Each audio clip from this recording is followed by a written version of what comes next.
So these are some of my favorite journalists in LA specifically, so we're really excited for that tonight. Alex, I'm going to give you the first question though, because you're doing the newest thing here with Sources.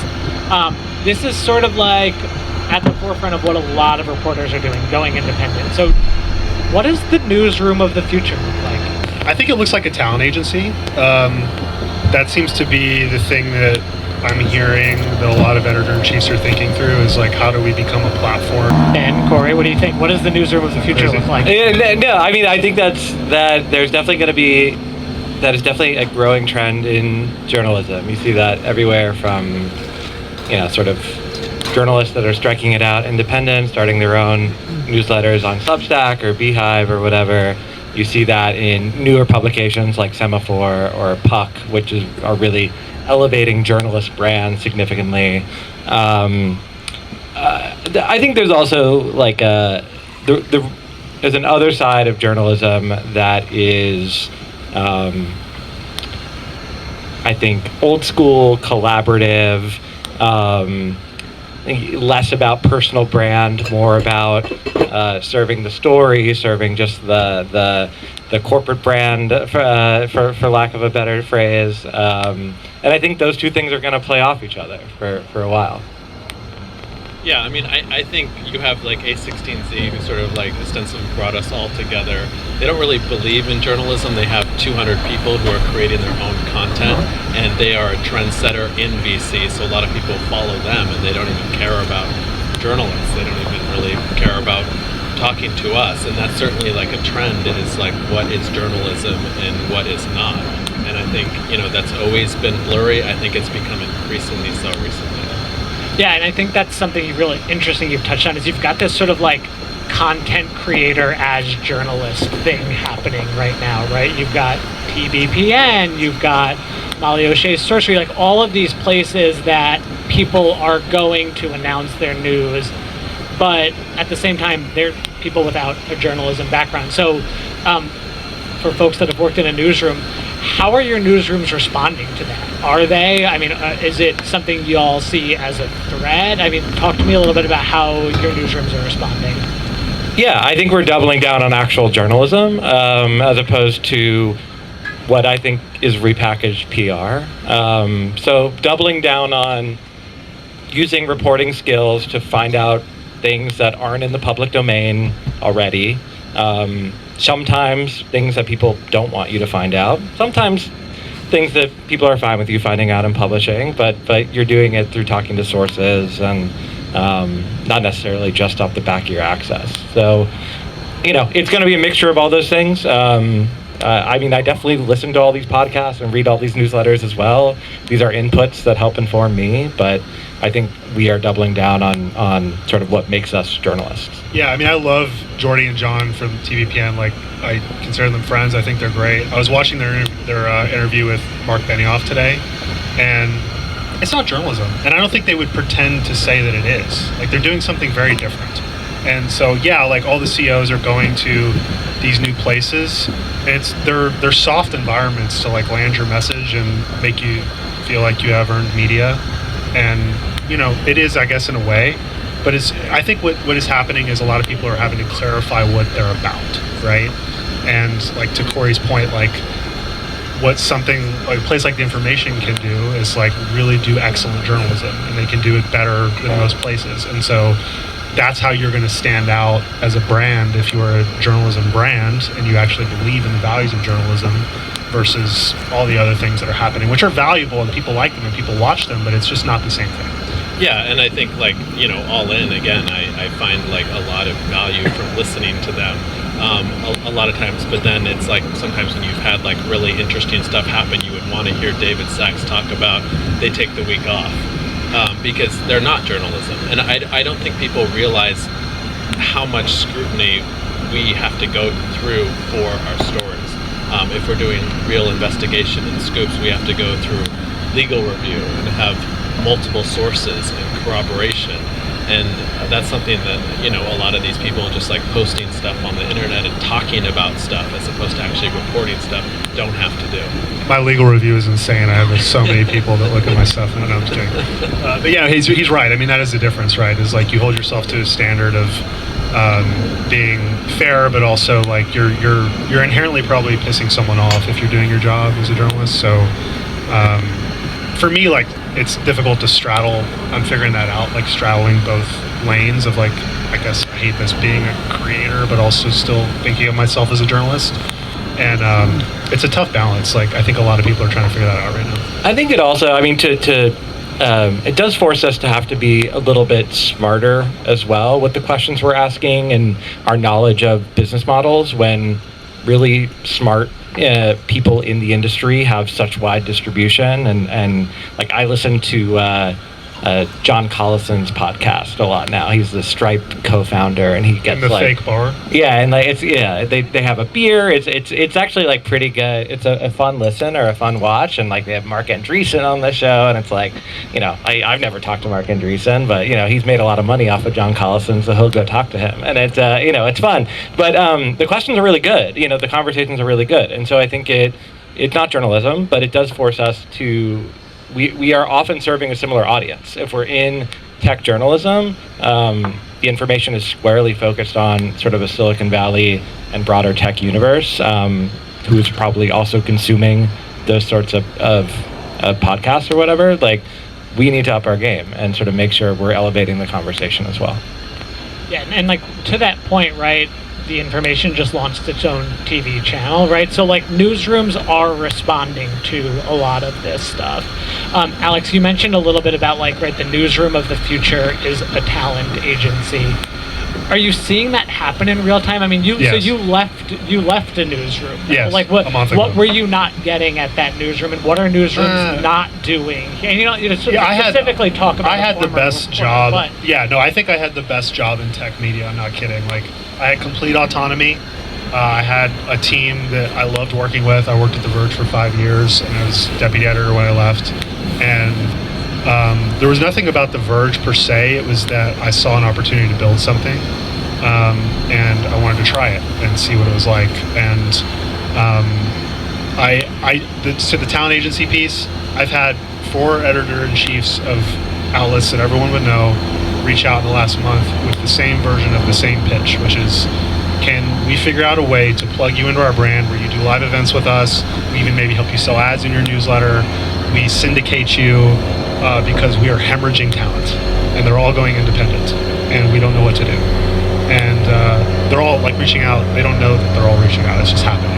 And so, yeah, this is a huge problem. Like, it's not every brand. Like, The Information is going to be fine because they have like a great model and they do really differentiated work. And BI is in the same boat, I think.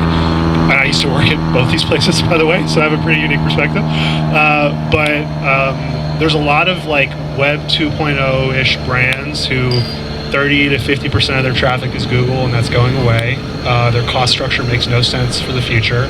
Their top talent can make more money on their own, and they're leaving.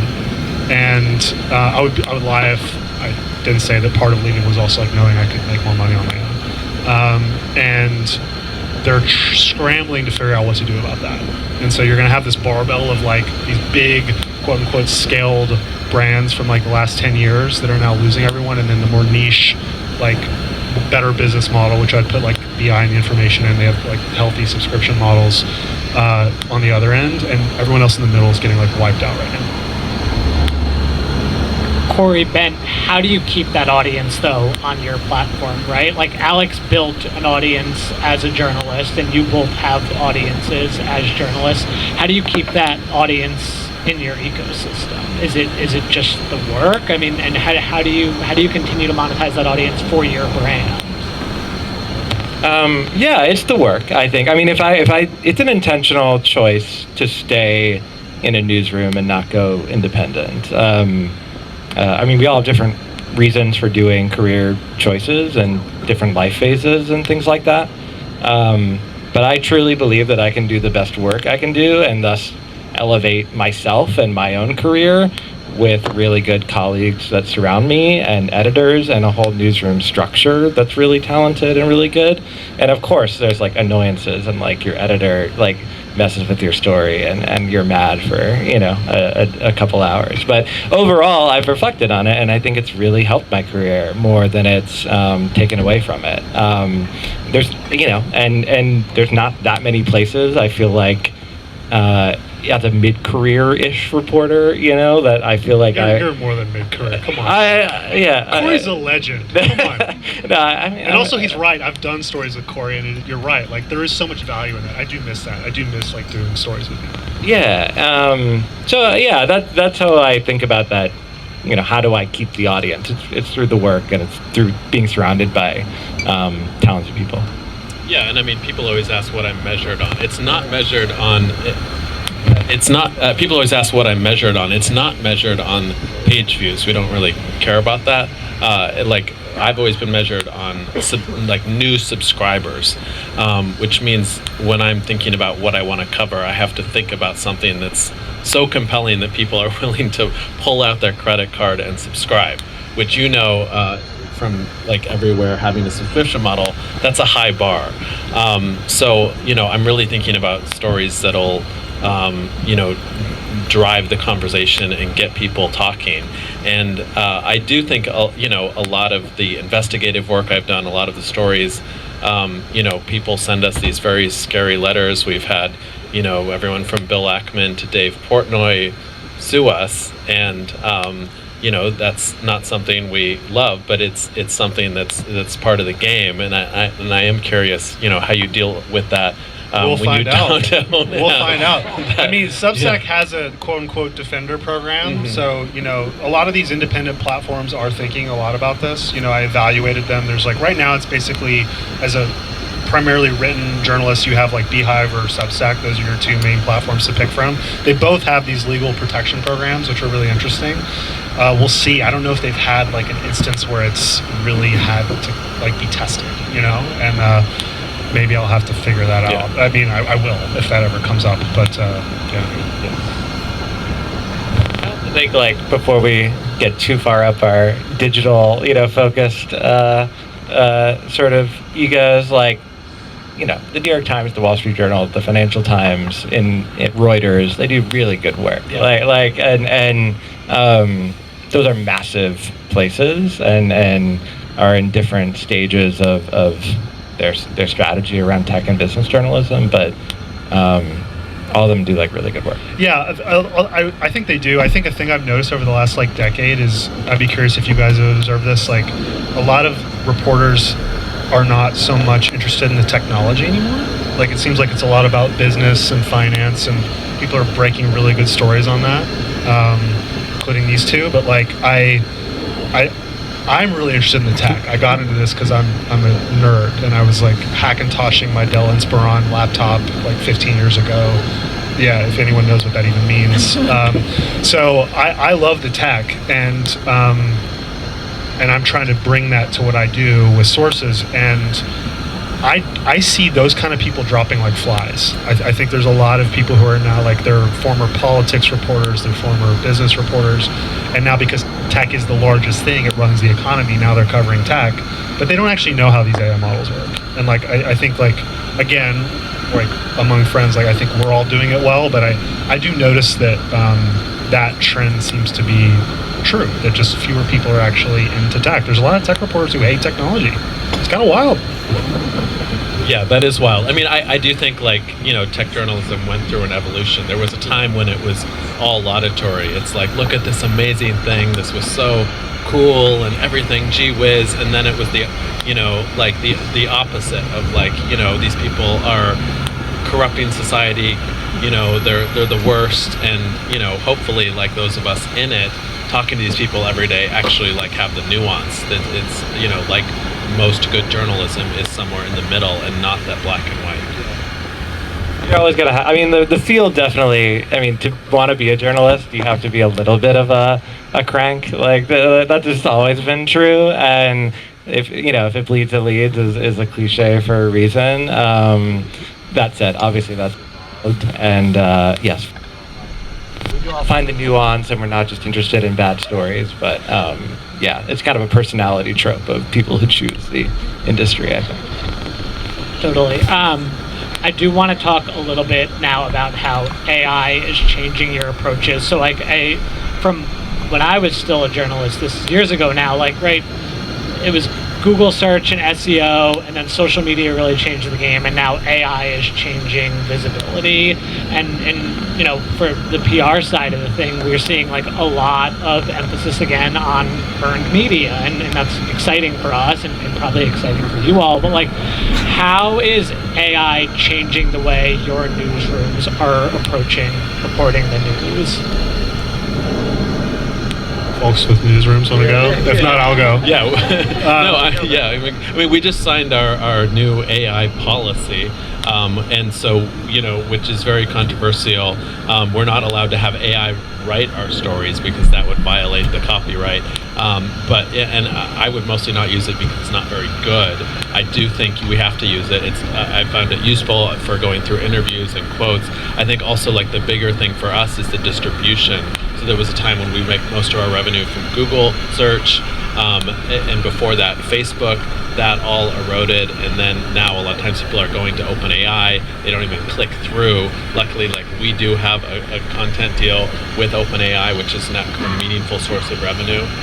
So that's good for us, but it's really changed the distribution for journalism. I'm using it like crazy. I mean, I was in a big kind of company where there were a lot of like, yeah, you know, IT doesn't want you using this, and so I wouldn't use it. And now that I'm on my own, I'm trying everything, and it is so fun to try everything. I actually hate writing. I love reporting. I hate writing.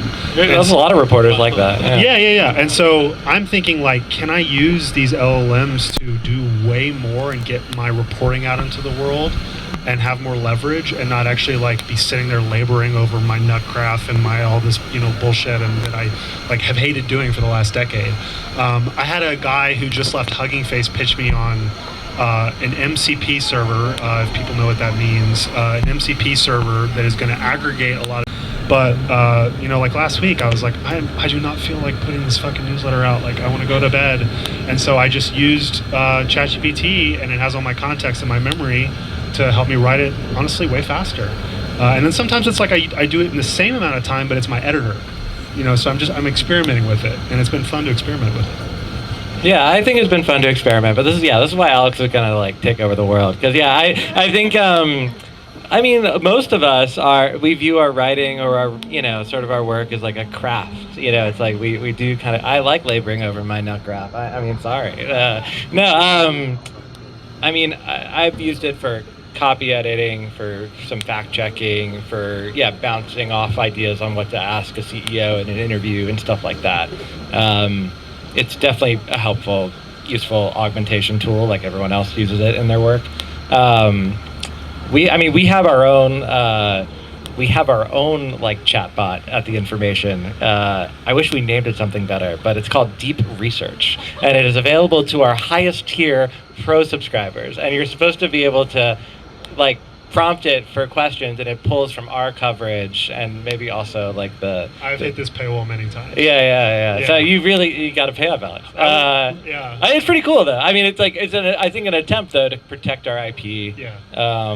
I was with this is making me think. I was with a source who works at OpenAI the other night, and we were walking in SF, and he was like, "Why don't you just upload all your notes into an LLM and let someone chat with it, and that's your outlet." So, like, I may try that. Like, and it's amazing that I can just try it now.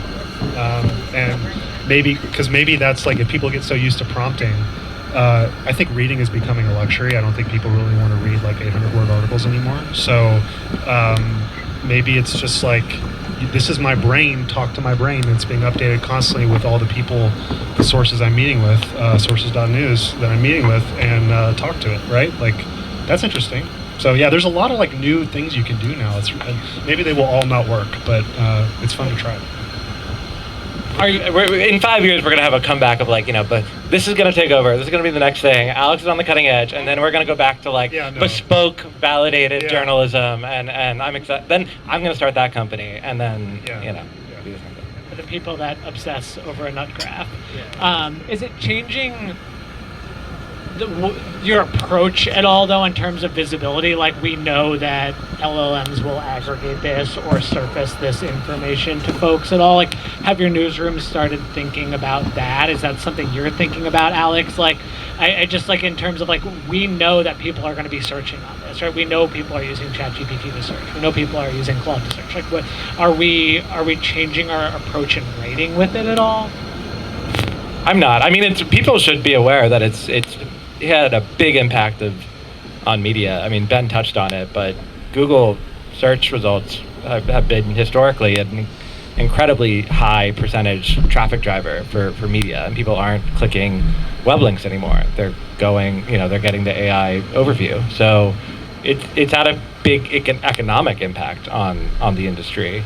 I don't know. Is BI fighting back against that in any way? No. Yeah, no, I don't think anyone's like writing differently. I think it's there's a lot of startups doing interesting like LLM analytics now. There were a couple out of the last YC batch that I'm going to talk to. Like, I don't know. I don't really like, to be honest, like I'm not doing this to play some like SEO game. Like I want people to come build like a thing where they come to me and it's in your inbox. I think email is going to be really powerful, especially with AI, like having that direct relationship. I don't need 1 million people reading my work. I need 100,000 people paying me $70 a year. That's all I need, and like I'll be fine. And like and I want them to be the right people, and like and the people that want to read my stuff. And I don't really care about just like chasing dumb traffic anymore. I love that. No longer chasing dumb traffic. Should be an ethos for journalists now moving forward. You are 3 Angelinos. You cover LA. You live in LA. Corey, you're the newest LA resident, I think, here on this panel. Is the draw of LA's tech scene what brought you here? I mean, and talk to me a little bit about, like, you've lived in San Francisco. I think you've lived in New York too, right? Like how LA's tech scene is growing. I mean, you've got a lot of people on this rooftop here for a Tech Week event, and just what you've sort of noticed about LA's tech scene. Yeah, I moved here for personal reasons. My partner's from here originally, and so that was the initial draw. But I did have to think through what would it mean for my career, and who would I be out meeting with, and what connections do I want to make. And I'm a month in, so it's very new. I would love to meet all of you, especially if you have an interesting story to tell or a tip. But yeah, I mean, I'm really excited to dig into the El Segundo and Costa Mesa stuff, like defense tech and aerospace. Like, that's refreshing. It's super fun, and it's very of the world. I don't know. It's like national security and tech. Like the tech industry. Like when we all kind of started in tech reporting, being a tech reporter meant like covering, venture capital and startups and maybe like 10 companies that were all either in Seattle or Silicon Valley or San Francisco. Like being a tech reporter now means needing to understand and cover national security, geopolitics, and the geopolitics of semiconductors. It means being able to cover like psychology and psychosis and LLMs and that storyline. The definition of being a tech reporter has expanded a lot, and I think LA does embody that to some degree. It's entertainment, it's ad tech, it's Snapchat, it's national security related stuff, and so yeah, I think that mishmash is really exciting. Better food, better weather, better culture.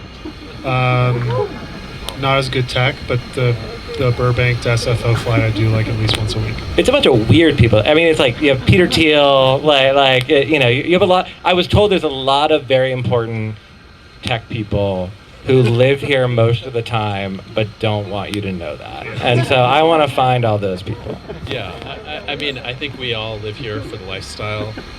We love LA, and it's an easy flight to LA. I think, sadly, like most of the LA tech scene, a lot of it has a little bit taken a step back the past couple of years, with the exception of defense tech, which everyone's very excited about.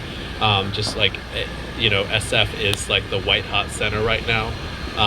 But there's still, like, I think everyone who can live here, who's a little bit more established, either as a founder or VC or a journalist, does choose to live here. But I know in my own circle, I've had a lot of founder friends here recently sadly moved to SF and in some cases New York.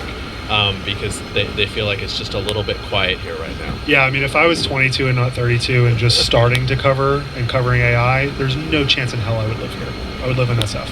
You cannot not be in SF. So, I mean, LA is also a product of like the state of Hollywood, which is in like collapse, right? So that's what's going on. So, I mean, there are a lot of interesting consumer things here, but it's more random and hard to find. Presumably there's a lot of people in this audience that have a company that they would love you all to cover or write about. Like, what rises to the level of like, I'm going to write about this? Like, if I'm somebody in this audience who has a startup and says, Ben, Alex, Corey, you should write about my company. What are y'all looking for as journalists, right? Is it story driven? Is it speaking to the greater sort of what's going on in the country? What gets y'all really excited? What are the pitches that get you really excited? And you're going to be inundated with pitches now, so I apologize. No, I don't get as many as you think, actually. But no, I want to know what's like the mystery that people in your industry are trying to solve. What's like the weird drama happening? What's the thing that you appreciate and care about and would talk about within a circle of people in your industry, and you know, if that happens to be that your company is solving that problem, or if you have a specific point of view on that, like that could be interesting. Like I think about sort of story pitches or ideas in the vein of what would make this like dramatic and juicy and interesting. And if you can think about your pitch in trying to talk to me about writing about it in a way like that, you have beaten 99.9% of the people out there. It's really hard. Yeah, strip away all the self-promotional stuff that you That's a good way to put it, you think you need to have. Strip it all away down to the nuts and bolts of what it is. Is it an interesting story? I do like maybe 2 new startup stories a year, maybe. And usually when I do them, it's because I think it's a trend that I think is going to be really important and I want to plant a flag on it. So the last one I did before the one I just did today was about an app it failed, but it was doing AI synthetic social media in a feed. This was like a year and a half ago. I knew, because I was talking to Meta and other people, I knew this was going to hit broadly in about a year. So I was like, I want to plant a flag and go, I think this is important. The startups is working on it. It's a good team. It may not work. And today I just did one on world models, which I think are going to be a thing we're all talking about after LLMs in about 6 to 9 months. And the reason I did that too is because the founder was willing to say, like, I talked to a bunch of AI labs and they wanted to buy me when they found out the data I have on video games. And so I just decided to make my own foundational model. And now I'm going to like go for all of them. And also, by the way, the gaming industry is fucked. And he was willing to like say all that on the record. I was like, got it. And then he was willing to like put me in touch with like Vinod Khosla, and like it made the story great. And like I only will do something new, like a new startup, if it's like that. And if you just think you have a great idea and you want to get it out in the world, just do it yourself. Put it on X, whatever, put it on LinkedIn. Like, if you don't know that story, you don't feel like you have that hook, like do it yourself. Yeah, I mean, people always talk about like, can AI replace journalists? And I do think that's like the most important and the hardest part of our job, and why we're in this position is picking the stories, right? And that's the most important thing we do, is what we cover, what we write about. And you know, I always ask people like, what would you cover? And most of it, like 99 out of 100, it's not very interesting. It's not stuff that people would want to read. And I do get probably like 150 pitches a day of like, can you cover this startup around? So what we're looking for is like genuinely like unique information, something that like hasn't been done. And you know, I think we also have a real preference for like things in progress, things that, you know, are sort of like happening before they're revealed. That's, you know, and then also people always are like, you know, why can't you write about my startup? And, you know, I have to explain, like, unfortunately, like, we do write about news. It's not a great story if something is like, oh, this founder's so great, they're so nice, they're killing it, they're crushing it, thank you. Like, that's just like not a story. Like, inherently news is about conflict and things happening and things not going as well. Yeah, maybe this is like full circle with what we're talking about with AI, but I do think this is a taste game. Like, I think the journalists who will succeed in this era, you're really like, what people pay for is your taste. And your taste is like everyone you talk to, being able to synthesize what you see throughout it, and tell that in a story that is interesting. That's my queuing off music. Ben has the Sonos again. Yeah. Play us out. Yeah, now we're done. But no, that was all I was gonna say. Is like I do feel like taste matters more, and like the people who will win in the AI age will have a very defined taste that people like. Those are the two words of the moment. It's taste and it's slop. Those are the two words. Everyone's using them. All right, let's go down the line.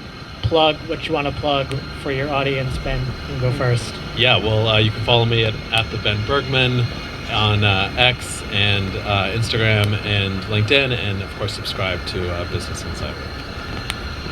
Sources.news and the Access podcast, which I co-host with Ellis Hamburger. We interview a lot of great tech CEOs, founders. We had Zuck on, Dylan Field. We just launched a month ago. Access podcast, wherever you get podcasts. Sources.news. You can just email me, Corey@theinformation.com, CORY, if you ever want to get in touch or have a story to tell. I think we're generally, as a newsroom, worth subscribing to. We are, I think, the largest tech newsroom in journalism. So Hold it down. What's that? Hold it down. Yeah. No, so I think we're like 40 reporters and editors. You get it, like, if you subscribe to us, you get a lot. We're writing a lot. We're pumping out newsletters, news channels. So if tech is what you live and breathe, or at least if you want to get ahead in your career, like, subscribe to The Information. We do have time for a couple questions. If anybody has a question for our panel, we are an intimate group, so you can stand up and ask your question. Yeah, go ahead. What do you think about things like, say, LLM first models actually listening to their information? I mean, I don't know how that impacts journalism. Are you saying? That's what I'm saying. Like, have you guys done to cover it? Yeah. Okay. World models, yes, but I don't think it impacts journalism, because to me that's like 3D. To me that's not really. To an extent, but if Yeah. you can understand, like, depth. Yeah, but I think LLMs can do depth for text. If you're talking about for text. Textual information. Yeah. Oh yeah. Right? I don't know. Just I have no idea, but I think it's like a problem of, like, things. I think journalists are often a little bit behind the curve on any kind of like technological or science related advancement until it like gets out into the world and is like consumed and used, like, quantum computing and a lot of elements of AI are kind of like this. But I'd like to learn more, actually. oh boy. Who wants I'll to go. go? Yeah, I don't know. I have to be careful. It's A16D's There's cameras here. tech week. Yeah, I don't know, yeah, whatever. I mean, I'll do my journalist neutral thing. Yes, I mean, from our perspective, like at least watching, so I lived in San Francisco for 7 years, 2014 to 2021. It was definitely at the center of like this, everyone's a Democrat in tech sort of era.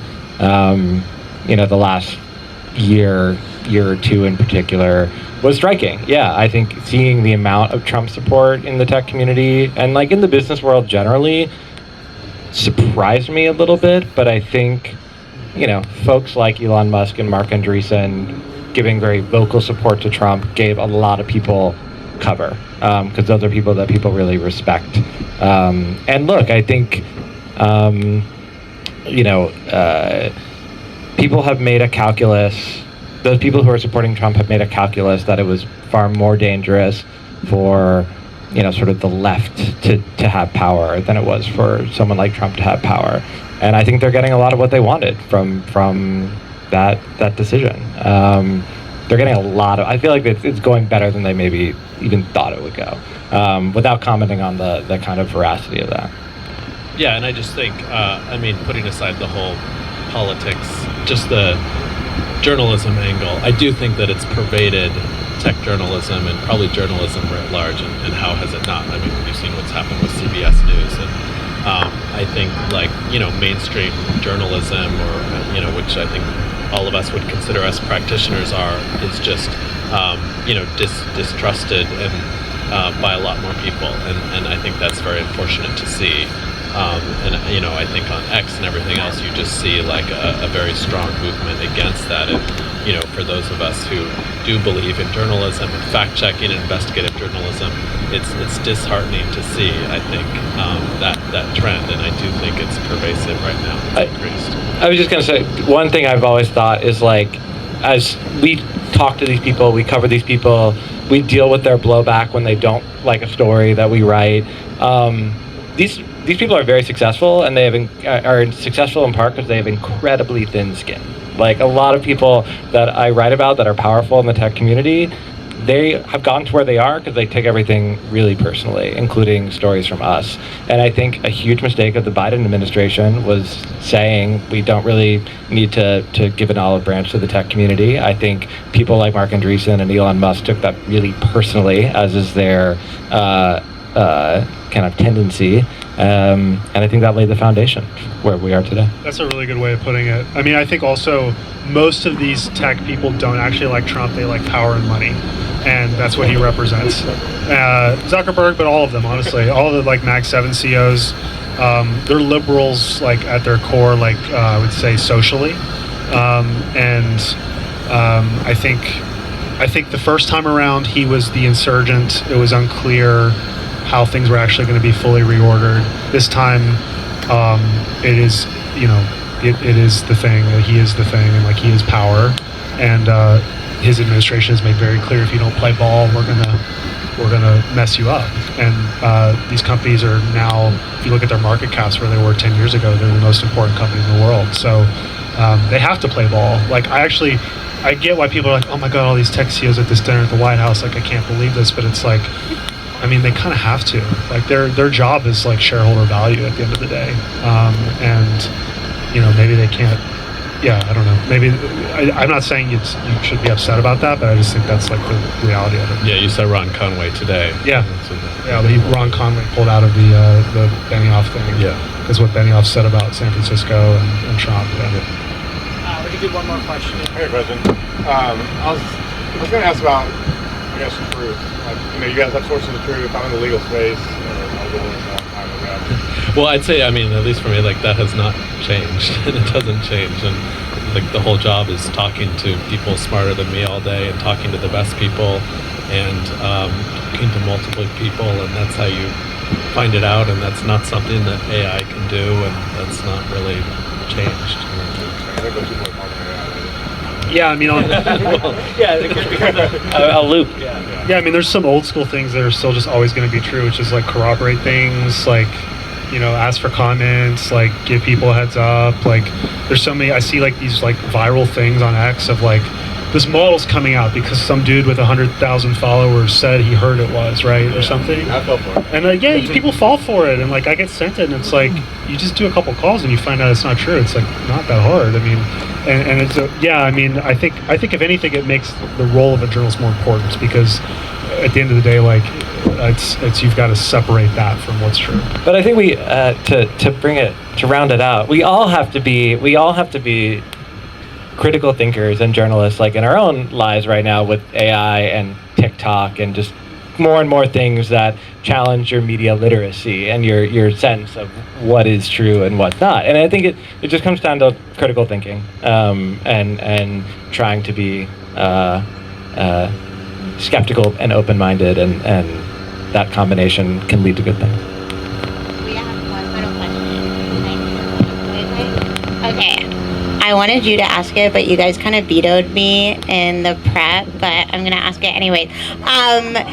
So do you ever feel bad? Like you get to know these people, you get to know the CEOs. Ben, you've written a lot of takedown stories. You're a little softer now. Corey, you too. Especially Alex at The Verge. Like, he was a pretty scary... He was a scary reporter. Like, you didn't want to get a call from him. So do you ever feel bad, or you're just like, this is it? Like... Your prep version of this was way worse than this question. This question's fine. I don't mind answering. Okay, it's fine. Okay, great. Yeah, go ahead. Ben. The question is whether we ever feel bad. Well, first of all, we don't call them takedowns. We call them investigations. Well, my clients call them takedowns. Back to the thin skin CEO. I know. They're like, but I was friends with Ben. I was like, are you sure? Yeah. I mean, look, that's never like what we set out to do, but I think one of the reasons I love covering tech is because, it's such an industry that lives on PR and hype and marketing. So I love like reporting what actually is going on. And so if I can do that and have sources come to me with an amazing story about what's happening that doesn't comport with someone's public image, I will always do that. But it's a very high bar, and honestly, I do think it's gotten higher lately. So I never relish writing negative things about anyone. But what I do love and why I love journalism is because we have sources and employees coming to us all the time with what's really going on, and I think that's a very important thing to report on. Ben is a good friend, and he's right. I know this about him. He doesn't do this. There are journalists who do like to take people down. You talk to them in a bar after a few drinks and they'll tell you. They exist. And you should just know that. You should just be like what Corey was saying about critical thinking. You should just look at everything, connect the dots, look at what they've done before, look at the other coverage of this company, and then look at the fallout, and don't like rush to an assumption. And do I ever feel bad? Yeah, no, I like the worst calls you can get are when it's not usually the subject. From like, me? No. It's actually the source who like goes out on a limb and gives you something, and then like that's the only time I really feel bad is when it's like someone's like, oh, what I told you may make me lose my job.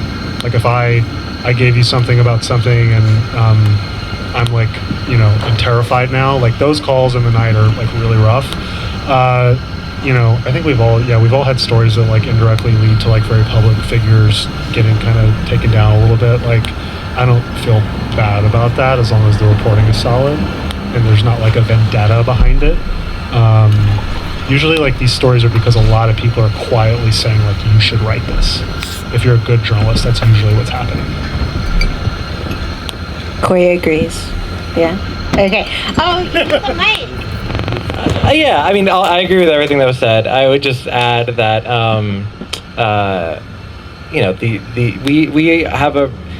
it's this funny little job where like we have a lot of power because what we're writing and putting into the public domain can shape opinion and shape a person's, sort of reputation and perception. And I think we all take that insanely seriously. I lose a lot of sleep over tough stories where the subject would feel bad, and I do feel bad. But we go through a process, and journalism has like real processes and real checks and balances to make sure it's true. Not every reporter does that well. Not every newsroom does that well. But also we're dealing with like a huge resource imbalance, particularly when we're writing about powerful people, powerful companies. The amount of people who are paid to fight our story versus what we're paid and what our newsroom is paid to publish the story is that it is a gulf, a very wide gulf. So I often think about that too, and I sleep a little bit better. Yeah, just on the PR side, like that's a whole separate thing. Like there's so many times, and what I do now is there's no surprise. This is when I always say compliment, question. Yes. Well, no, like I think I appreciate when a PR person is trying to engage in good faith, and like, yeah, like this is a problem, or like we know this is going to be a problem, or hey, like your story's not quite right, you should change it, and I will always listen to that. And then the worst thing that happens all too frequently is then you have that call and everything seems fine, and like I talk about what the story's going to be, and the PR person's like, okay, like I don't totally agree, but like I can't really say anything because it is right, like blah blah blah. And then the story comes out and their boss yells at them, and I get an angry call, and it's like, why didn't you listen to what I said? Like this happens all the time. This happened to me 2 weeks ago, and like with a huge company. And I hate those PR people. Well, I'm just saying, like we're all trying to do our best, and I really like good PR people. To me, they tell you the truth, and they're honest, and there's no like I gotchas. And good journalists don't do that either. They tell you the truth, and there's no I gotchas.